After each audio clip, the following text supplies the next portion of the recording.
Ba't sa ibang subdivision boss hindi na naniningil? Wala kasi yung mga BIR tax na binabayaran, boss. May BIR ba to? Oo, tingnan mo yung yan. Bali ang fare nito mga kabiwan mo to is 220 pesos. So panalong panalo to. Maaga pa lang, boundary na tayo. Sulit ang labas ko kanina.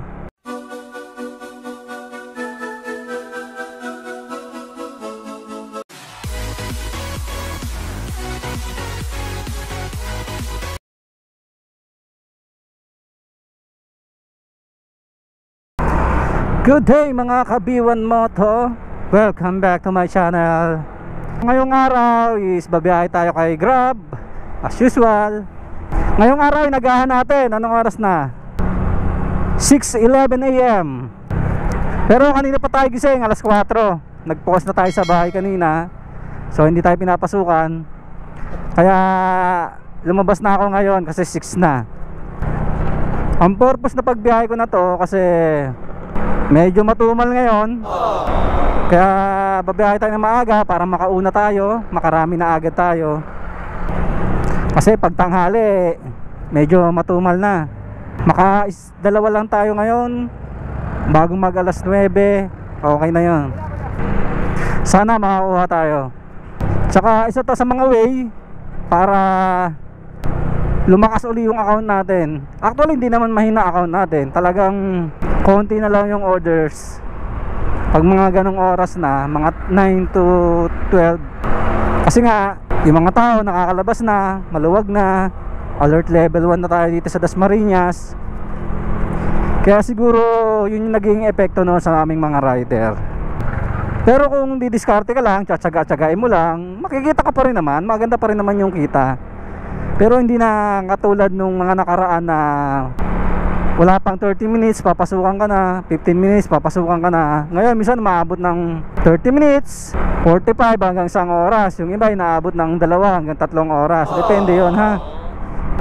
Kaya maganda, makauna tayo sa umaga para makapondo tayo. Yan, tatawag din tong pondo. Yan.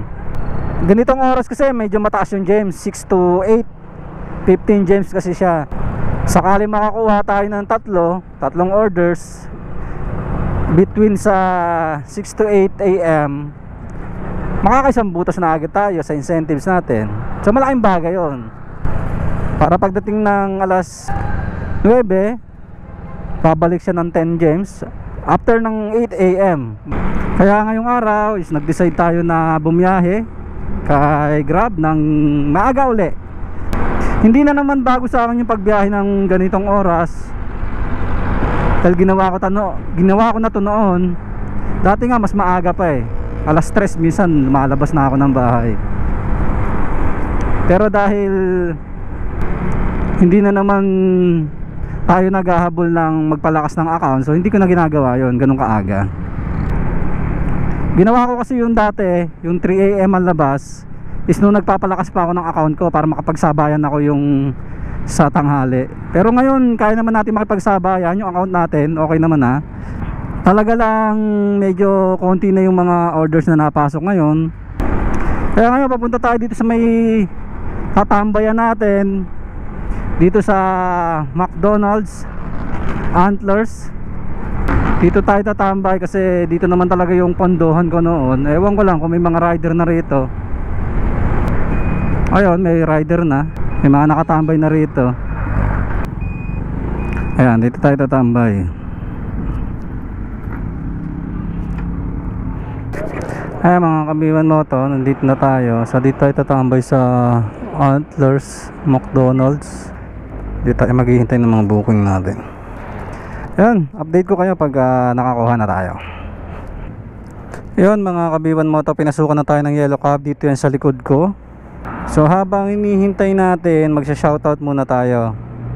So shoutout muna tayo kay Kuya Makoy MTV. So shoutout sa iyo Paps at maraming salamat sa suporta mo. Ride safe sa iyo kay Ronilo Juliano. So shoutout sa iyo Paps. Maraming salamat sa panonood ng vlog ko. Kay Gearhead Motovlog. So maraming salamat sa iyo Paps. Maraming salamat sa laging panonood sa mga vlogs ko. Ride safe sa iyo and God bless. Kay Hammerman Motovlog. So shoutout sa iyo, Paps. So familiar sa akin yung pangalan mo, yung account mo. So kung ikaw nga si Hammerman, so baka naman boss. Kay Arvin Bierso. So yun, maraming salamat. Congrats niya ako doon sa 200k views ko. So maraming salamat. Mataga sa amin to, personal nakakilala ko to. So maraming salamat mga ML player.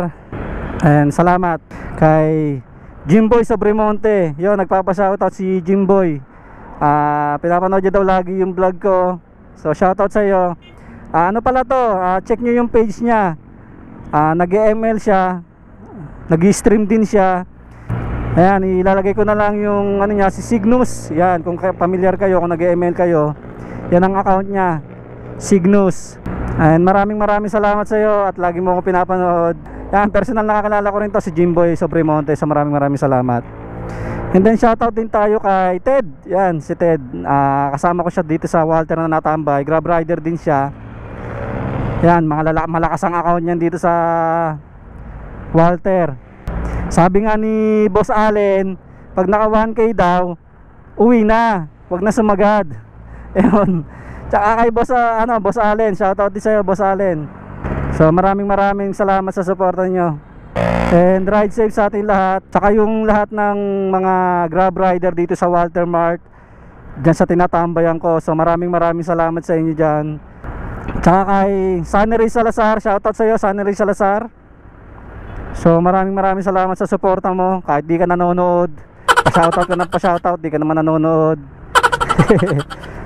Tsaka dun sa mga Grab rider dyan sa Paliparan, mga tropang ever, shoutout sa inyo lahat dyan. Di ko na kayo isa-isahin, pero shoutout sa inyo and ride safe sa inyo lahat dyan. So maraming salamat sa suporta. Yan mga kabiwan mo to, nakakuha na natin ang ating first order of the day dito sa Yellow Cab. Deliver na natin to, ang ating buena mano ngayong araw na ito. Yan, simula dito sa Yellow Cab, babiyahe tayo ng 0.46 kilometers. So aabot nito ng mga 12 minutes. Bali hatid natin to sa Golden Bill 1 sa Sabang. So bali ang fare nito is 83 pesos at mayroon tayo ditong 15 gems.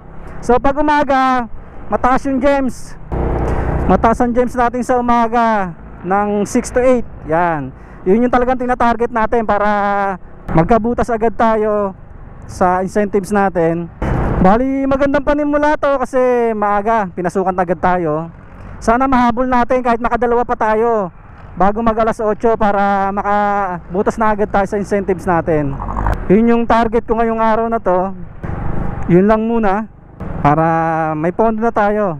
Ayan mga kabiwan mo to, nandito na tayo sa pagdideliveran natin. Pasok daw tayo. Unit D4. Saan dito?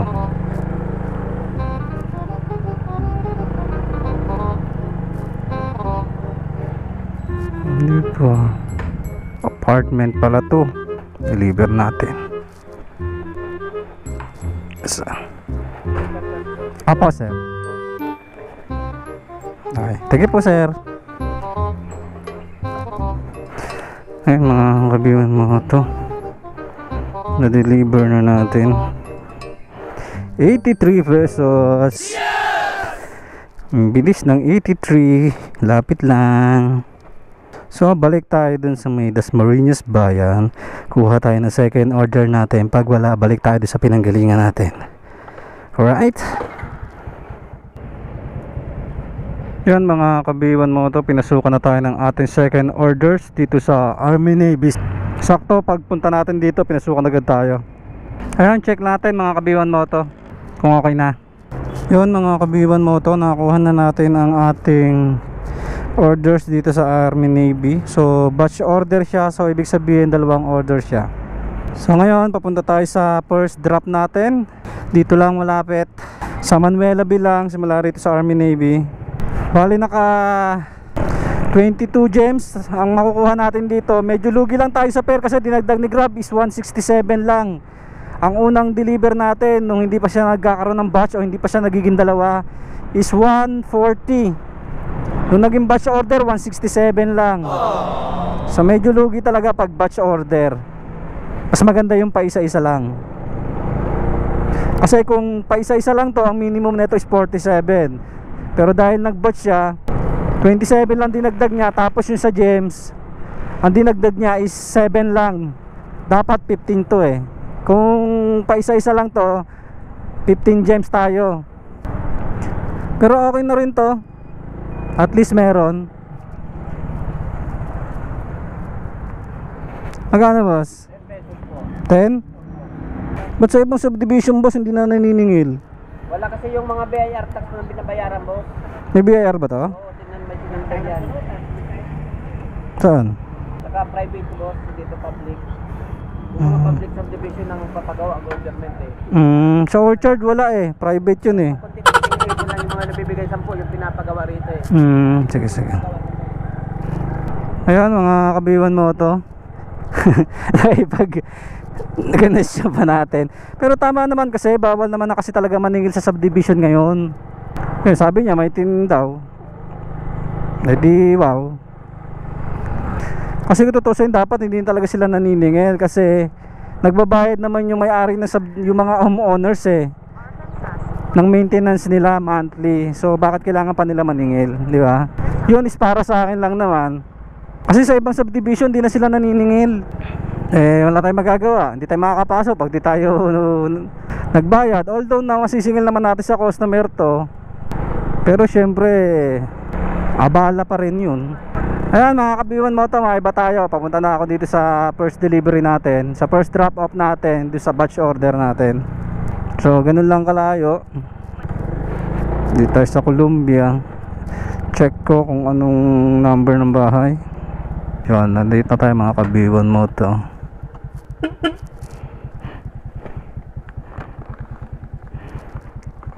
Sir, bali sa gate na lang sir, 10 pesos. Okay, salamat po.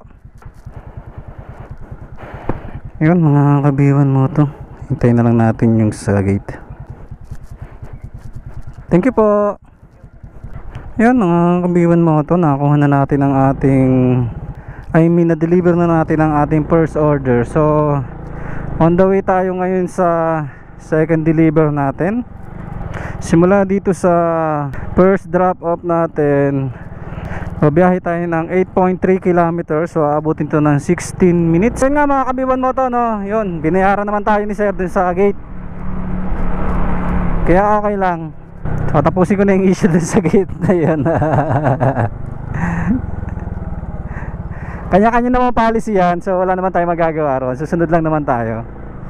Sige mga kabiwan mo to, balikan ko kayo pag na-deliver ko na to.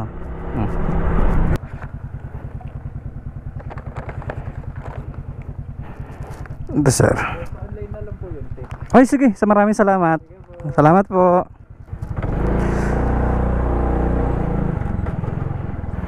Yun mga kabiwan mo to, na-deliver na natin. So sabi ni sir, sa app niya na lang daw ako bibigyan ng tip. So maraming salamat po sir. Shoutout po. Shoutout po sa inyo. Ay mga kabiwan mo to, na-deliver na natin ang ating second drop sa ating batch order. So gagawin natin, pupunta tayo dun sa tambayan natin at dun tayo kukuha ng panibagong orders. Bali mga kabiwan mo to, time check tayo 8:03 ng umaga. Pag nakakuha tayo ng isang orders, makakabutas na tayo. Yes. So maaga pala, nakabutas na tayo. Ibig sabihin nakapunto na tayo.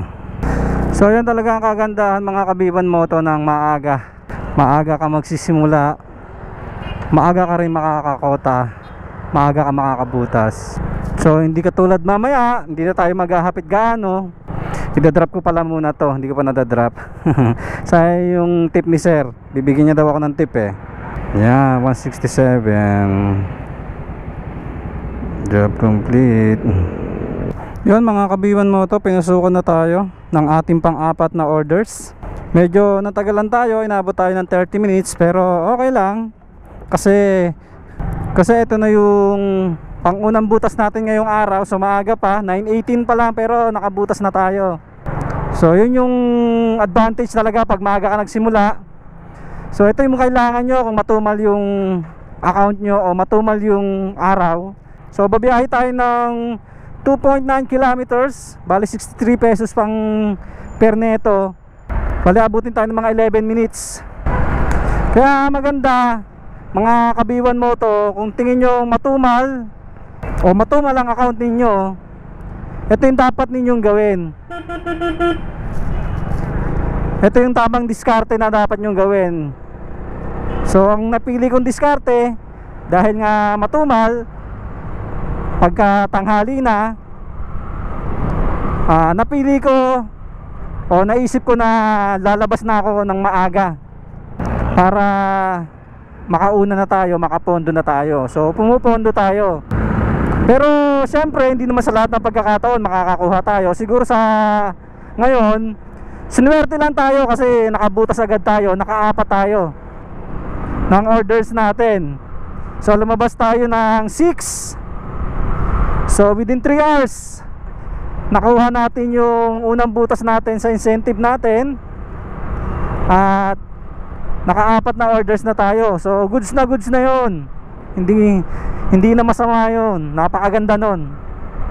So kaya mamaya pagka marami ng rider at matumal na, at least nakasimula na tayo ng order natin, diba? Hindi na tayo maghahabol. Yun nakagandahan. Ito dapat ang ginagawa ninyo pagka matumal talaga.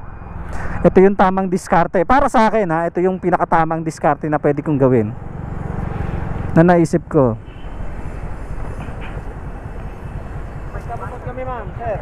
Ay, ba't meron ako niya kanina? Teka lang. Yung ganito mo. Galing na ako rito kanina eh. Main Street. Ito. Yung 15 yan date. Okay.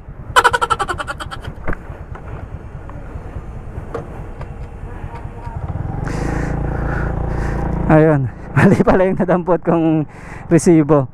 Dilaw pala resibo nila ngayon. Kala mo kuya may isahan mo ako, ha. Tinabi ko yan. Ayan nga mga kabiwan mo to, habang dinideliver natin to, yun nga ang tamang diskarte para sa akin, na magandang gawin ninyo. Bumiyahe kayo ng maaga. Pero dati naman kasi ginagawa ko itong bumiyahe ako ng maaga. Ngayon ko na lang uli inulit. Kasi syempre di tayo makalabas, medyo nahihirapan tayo gumising ng maaga. Pero ngayon baka idire-diretso na natin to. Yun nga sinasabi ko sa inyo kanina. So wala pa rin assurance syempre, di ba? Maghihintay pa rin kayo. Minsan naman kasi matumal talaga kahit umaga, kahit yung ganung ano, pero mataas yung tsansa. So yun yung pinakatamang diskarte para sa akin na dapat ninyong gawin. Pag matumal kayo sa tanghali, unahan nyo na. Sa umaga pa lang, unahan nyo na agad. May bayad po. Magkano po? 10. Makailaman pasok kayo. Pakita nyo lang ito. Okay sir. 2 gate ang papasukan natin pag pupunta tayo dito sa Manuela-Ville. So bali 20 agad yun. Pero sisingilin natin sa customer yun syempre.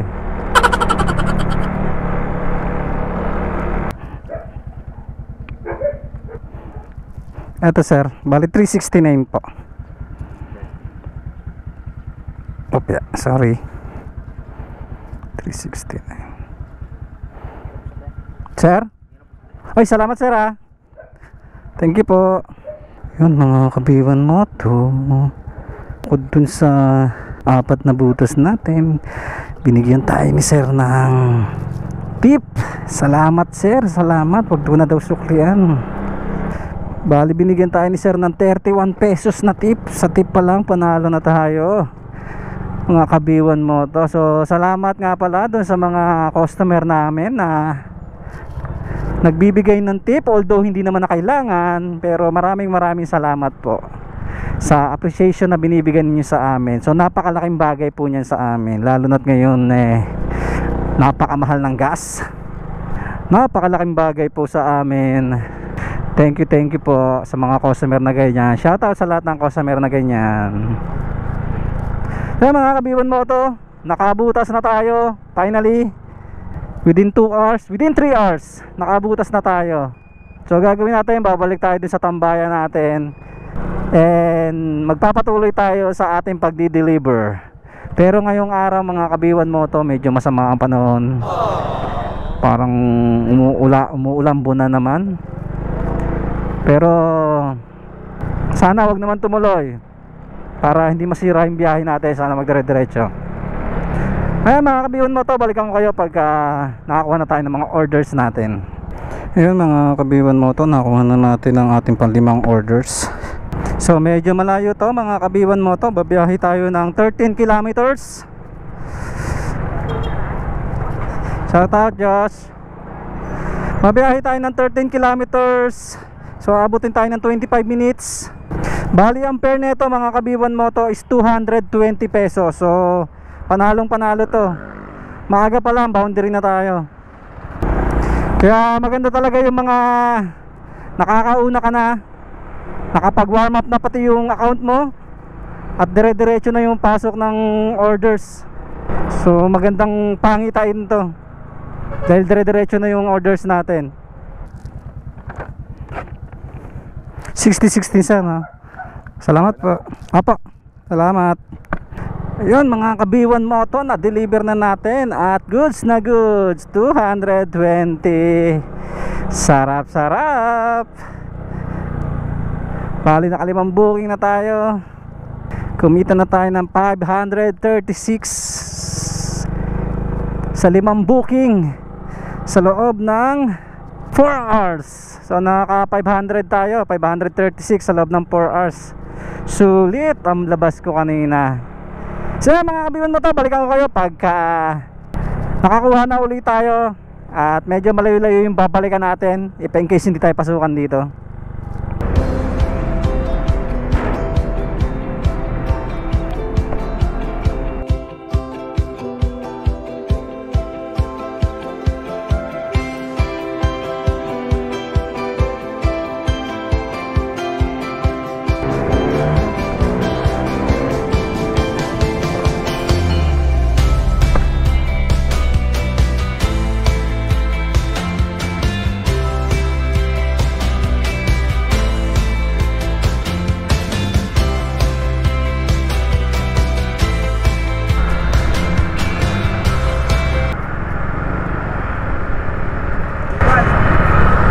Uy!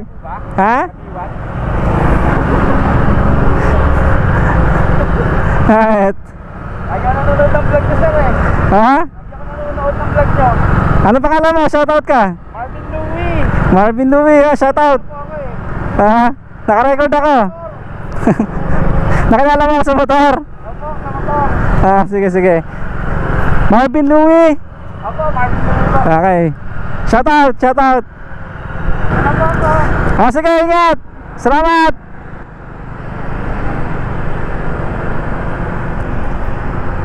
Yan, shoutout kay Marvin Louie. Ride safe sa'yo. Maraming salamat sa suporta, Paps. Sayang, wala pa akong sticker. Nabigyan sana kita. Pero soon, magkaka-sticker na tayo.